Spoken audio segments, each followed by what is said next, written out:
Yeah, so I'm continuing with my little project I got here. I want to skin some of my beaver tails I got from this past season, and try to tan them, do some self-tanning myself with them, and see if I can't make a wallet or something. Just kind of messing around with the stuff, seeing what I can do. So I have actually got a couple patterns for the wallet, so now I need to go ahead and get busy on getting some of these skinned and tan. So, I'm going to give it a try. I don't know if it's going to turn out, but I'm willing to at least give it a shot. So I'm going to go ahead and start skinning these, and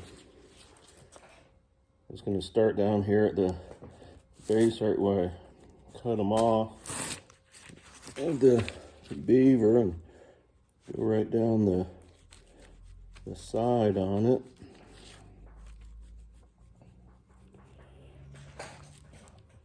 Yeah, last couple days I've been taking some drives up in the mountain looking for some bear, but haven't had any luck yet. It's starting to warm up a little bit, and they should be coming out good now for hibernation. The grass isn't getting real super green yet, but that's going to be some of the first stuff they're going to start eating is the grass. So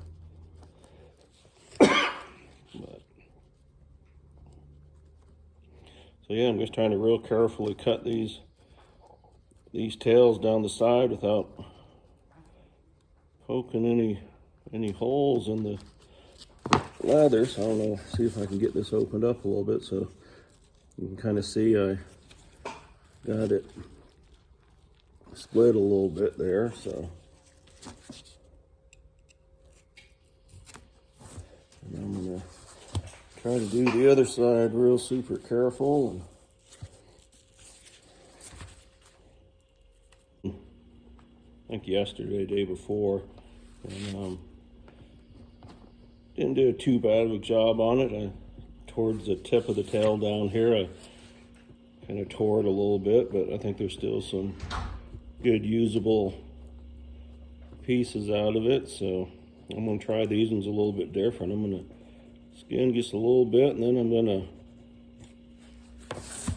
put them in a vise and put some pliers on them, see if I can just pull the skin off of them.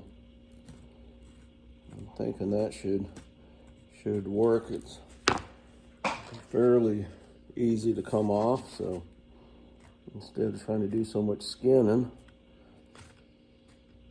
it's got a bone that goes right down the center of it and a lot of cartilage, so I think I should be able to get that done.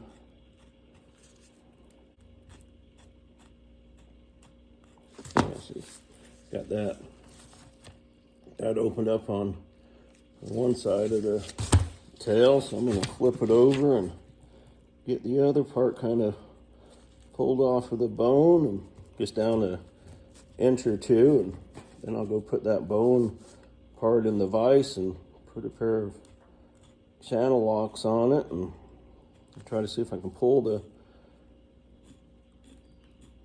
tail, the leathery part right off of the bone. So yeah, got both sides like that, so I think I can get that put into a vise pretty good. And so I'm going to do one more here real quick.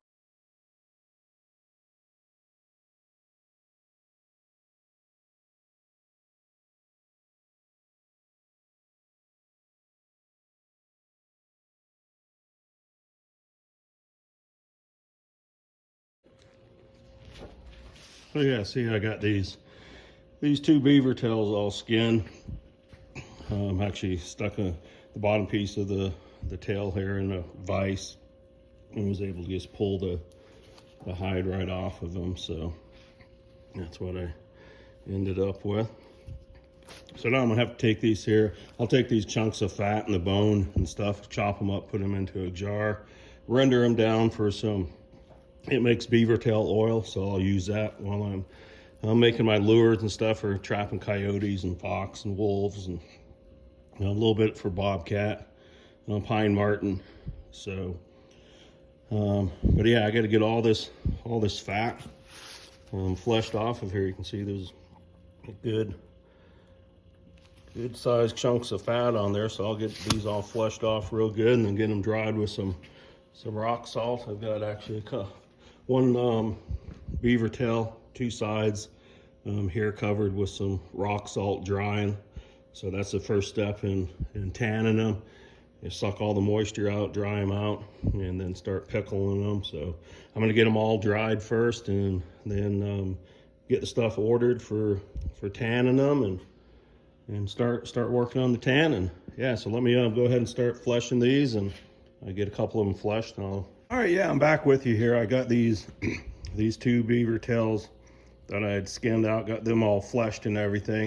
You can see this one here in the middle. Looks like it might have got a little freezer burn, so I'm not really sure how well that one's going to turn out when I do tan it. But you know what, I'll just give it a try and see what it does. I'm going to be tanning them all at once, so I'll go ahead and give it a try. If it doesn't work out, I can just chuck it. So, but yeah, I got these other ones done, looking pretty good. I got, you know, pretty much all the fat off of them and stuff. I got those out in a jar, rendering down.